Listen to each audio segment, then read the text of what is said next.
નમસ્કાર મિત્રો, વિડીયોમાં આપનું સ્વાગત છે।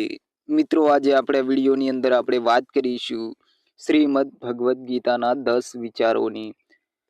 આજે મિત્રો આપણા વિડીયોની અંદર આપણે એવા શ્રીમદ ભગવદ્ ગીતાના 10 જે વિચાર છે હું તમારી સામે રજૂ કરીશ। તમારું જીવન કંઈક સાચી દિશા તરફ જઈ શકે છે। મિત્રો, આ શ્રીમદ ભગવદ્ ગીતાના 10 વિચાર તમારા જીવનમાં કંઈક નવી દિશા લાવી શકે એમ છે। તો મિત્રો ચાલો આપણે જોઈએ આ શ્રીમદ ભગવદ્ ગીતાના આ 10 વિચાર કયા છે।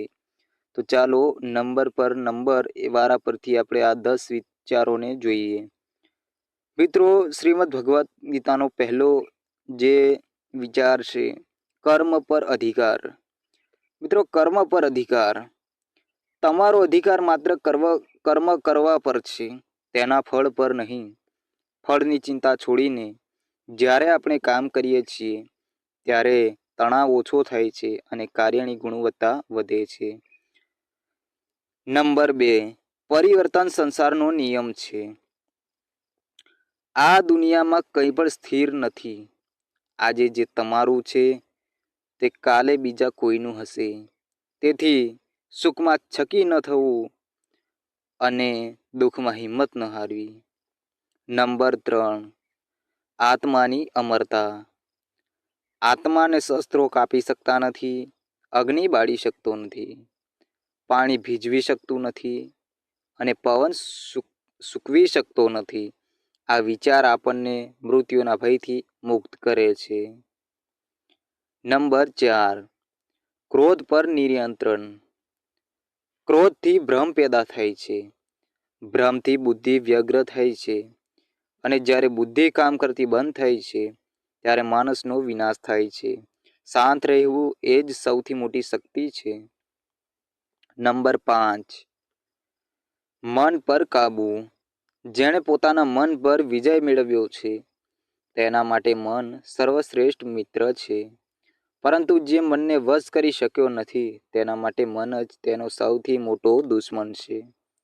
નંબર 6, શ્રદ્ધાનું મહત્વ। માણસ તેના વિશ્વાસથી બનેલો છે। તે જેવો વિશ્વાસ કરે છે તેવો જ તે બની જાય છે। હકારાત્મક વિચારો જ હકારાત્મક જીવન બનાવે છે। નંબર 7, અભ્યાસ અને વૈરાગ્ય। કોઈ પણ મુશ્કેલ કામ સતત અભ્યાસ અને મન પરના સંયમથી હાંસલ કરી શકાય છે। નંબર 8, જે વ્યક્તિ ફળની ઈચ્છા રાખ્યા વગર અને અહંકાર વગર કામ કરે છે તેને જ સાચી શાંતિ મળે છે। નંબર 9,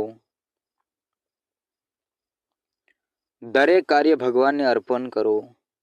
તમે જે પણ કંઈક કરો, જે ખાઓ, જે પૂજા કરો, જે દાન કરો, તે બધું ભગવાનને અર્પણ કરીને આનાથી તમે પાપ પુણ્યના બંધનમાંથી મુક્ત થશો।